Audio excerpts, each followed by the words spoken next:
Hello everyone, welcome to my channel. आज हम लोग देखेंगे बायोकेमिस्ट्री का एक टॉपिक होता है हीम सिंथेसिस, है ना। उसमें हम लोग हीमोग्लोबिन का सिंथेसिस करते हैं, उसके बारे में अपन देखेंगे ट्रिक के माध्यम से। ठीक है, हम लोग लिखते हैं हीम सिंथेसिस।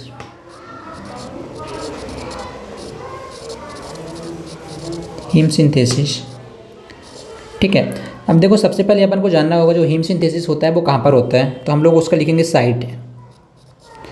तो हीम सिंथेसिस का साइट हमारे पास होता है, 1 सेकेंड, हाँ।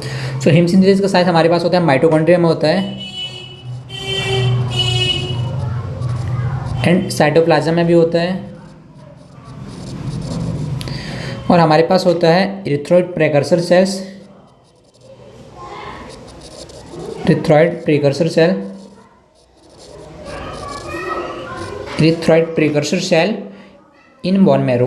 ठीक है, बोन मैरो में पाया जाता है इरिथ्रॉइड प्रेकर्सर सेल्स। तो 80% हीमोग्लोबिन का सिंथेसिस इधर ही होता है। ठीक है, एंड थर्ड हमारे पास आ जाएगा लिवर। तो हमारे पास साइट क्या होता है, माइटोकॉन्ड्रिया होता है, साइटोप्लाज्म होता है, साइटोसॉल बोल सकते हैं इसको, इरिथ्रॉइड प्रेकर्सर सेल होता है इन bone marrow and the liver. तो हमने देखा साइट। अब हमारे पास देखना है अपन को स्टेप्स क्या होते हैं इसके, हीम सिंथेसिस के स्टेप्स। ठीक है, इसके लिए मैं आपको एक ट्रिक बताता हूँ। तो ट्रिक है हमारे पास, some great doctor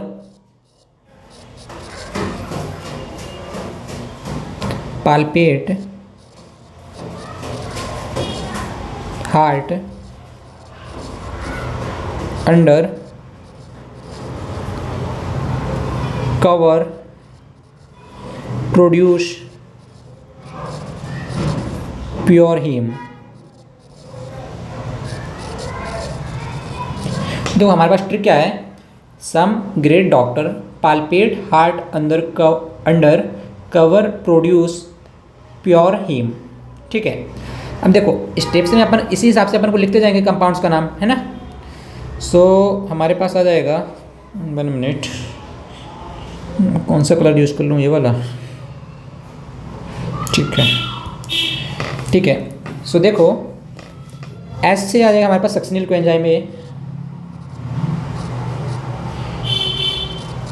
succinyl coenzyme A plus glycine. ठीक है, ये दोनों मिलकर के हमारे पास फॉर्मेशन करते हैं डेल एमिनो लिवोलिनिक एसिड। ए का फुल फॉर्म है एमिनो लिवोलिनिक एसिड। डी से आ जाएगा डेल, तो इसको आप समझ सकते हो, डेल एमिनो लिवोलिनिक एसिड का फॉर्मेशन होगा इन द प्रेजेंस ऑफ, किसके प्रेजेंस में होगा, अपन इसको बोल सकते हैं ALA सिंथेज।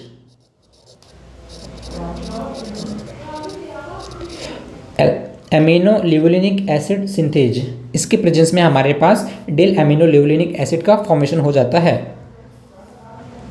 ठीक है, उसके बाद डेल ALA से बन जाएगा हमारे पास क्या, पाल्पेट से हम लोग लिखेंगे पॉर्फोविलिनोजन।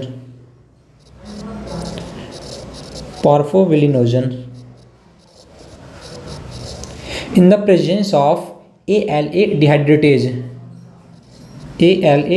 डिहाइड्रेटेज,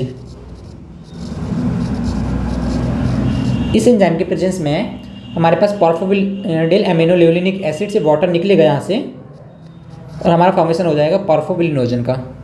ठीक है, इसके बाद हम लोग लिखेंगे हार्ट से हमारे पास आ जाएगा हाइड्रोक्सी मिथाइल बिलेन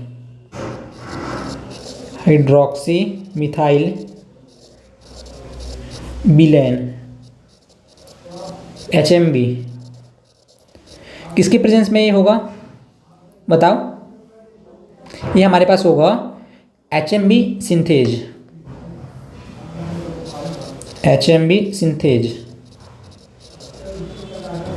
ठीक है, तो HMB सिंथेज एंजाइम के प्रेजेंस में हमारे पास बन जाएगा पॉर्फोविलिनोजन से हाइड्रोक्सी मिथाइल विलेन। ठीक है, इसके बाद हम लोग देखेंगे कि इससे क्या होगा। अब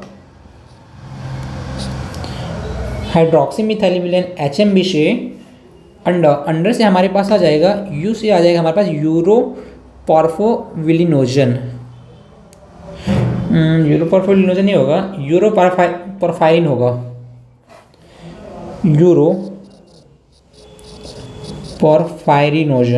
यूरोपोरफायरिनोजन का फॉर्मेशन हो जाएगा यूरोपोरफायरिनोजन 3 इन द प्रेजेंस ऑफ यूरोपोरफायरिनोजन 3 कोसिंथेज। यूरोपोरफायरिनोजन कोसिंथेज, इसके प्रेजेंस में हमारे पास हाइड्रोक्सी मिथाइल विलेन से यूरोपोरफायरिनोजन 3 का फॉर्मेशन हो जाएगा। ठीक है, इसके बाद हम लोग देखेंगे यूरोपोरफायरिनोजन से हमारे पास बनेगा, सी से आ जाएगा कॉप्रोपोरफायरिनोजन 3। कॉप्रोपोरफायरिनोजन 3 इसका फॉर्मेशन हो जाएगा हमारे पास in the presence of uroporphyrinogen oxidase. Uroporphyrinogen oxidase, ठीक है, इसके प्रेजेंस में हमारे पास कॉप्रोपोरफायरिनोजन का फॉर्मेशन हो जाएगा। देन कॉप्रोपोरफायरिनोजन से हमारे पास ये पीछे आ जाएगा हमारे पास प्रोटोपोरफायरिनोजन 9। प्रोटोपोरफायरिनोजन 9, प्रोटोपोरफायरिनोजन 9 का फॉर्मेशन हो जाएगा इन द प्रेजेंस ऑफ 3 लिखा है, sorry 9। Protoporphyrinogen 9 in the presence of coproporphyrinogen oxidase. Coproporphyrinogen oxidase, इसके प्रेजेंस में हमारे पास प्रोटोपोरफायरिनोजन का फॉर्मेशन हो जाएगा। देन प्योर, पीछे हमारे पास आ जाएगा प्रोटोपोरफायरिन।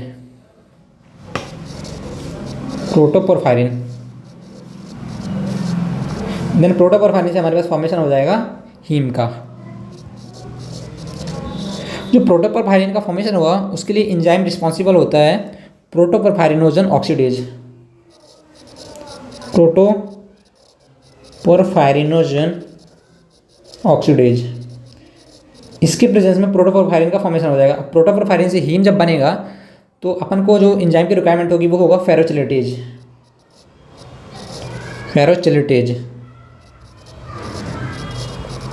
ये माइटोकॉन्ड्रिया में पाए जाते हैं एंजाइम। वैसे जितने भी एंजाइम लगभग माइटोकॉन्ड्रिया में ही पाए जाते हैं क्योंकि उधर ही फॉर्मेशन हो रहा है स्पेशली, है ना। सो ये हमारे पास फाइनली हीम का फॉर्मेशन हो जाएगा।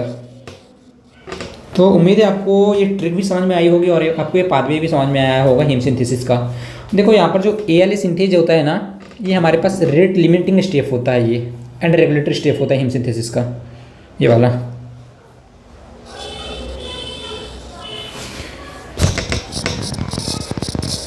Rate limiting and regulatory step of heme synthesis, ठीक है। सो उम्मीद है आपको समझ में आया होगा। सो हमने पूरा देख लिया हीम सिंथेसिस का पाथवे, ठीक है। So thank you so much for watching my video.